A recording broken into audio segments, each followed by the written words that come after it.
ಕೇರಳ ಸರ್ಕಾರದ ಅಭಿವೃದ್ಧಿ ಯೋಜನೆಯ ಭಾಗವಾಗಿ ಕಾಸರಗೋಡು ಡೆವಲಪ್ಮೆಂಟ್ ಫಂಡ್ನಿಂದ ಲಭಿಸಿದ 2,37,00,000 ರೂಪಾಯಿ ಖರ್ಚಿನಲ್ಲಿ ನಿರ್ಮಾಣಗೊಂಡ 1350 ಮೀಟರ್ ಕಣ್ವತೀರ್ಥ ಬೀಚ್ ರಸ್ತೆಯನ್ನು ಕೇರಳದ ಮುಖ್ಯಮಂತ್ರಿ ಪಿಣರಾಯಿ ವಿಜಯನ್ ಆನ್ಲೈನ್ ಮೂಲಕ ಲೋಕಾರ್ಪಣೆಗೊಳಿಸಿದರು.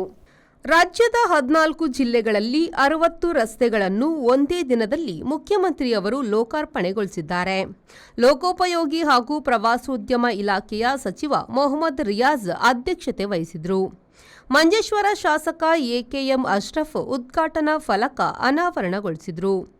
ಈ ಸಂದರ್ಭ ಮಂಜೇಶ್ವರ ಗ್ರಾಮ ಪಂಚಾಯತ್ನ ಅಧ್ಯಕ್ಷೆ ಜೀನ್ ಲವಿನಾ ಮೊಂತೆರೋ, ಉಪಾಧ್ಯಕ್ಷ ಮೊಹಮ್ಮದ್ ಸಿದ್ದಿಕ್, ಜನಪ್ರತಿನಿಧಿಗಳಾದ ಯಾದವ ಬಡಾಜೆ, ಸುಪ್ರಿಯಾ ಶೆಣೈ, ವಿನಯ ಭಾಸ್ಕರ್, ಲಕ್ಷ್ಮಣ ಕುಚ್ಚಿಕ್ಕಾಡ್, ಮುಸ್ತಫಾ ಉದ್ಯಾವರ, ಆದರ್ಶ್ ನೇತಾರರಾದ ಸೈಯದ್ ಸೈಫುಲ್ಲಾ ತಂಗಳ್, ಅಶ್ರಫ್ ಕುಂಜತ್ತೂರು ಮೊದಲಾದವರು ಉಪಸ್ಥಿತರಿದ್ದರು.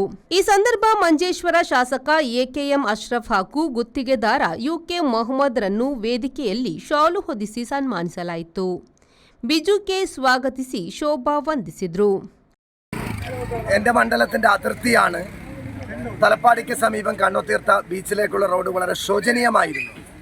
കാസർഗോഡ് വികസന പാക്കേജിൽ ഉൾപ്പെടുത്തി 2,37,00,000 വളരെ മനോഹരമായ റോഡ് അത് പൂർത്തീകരിച്ചു.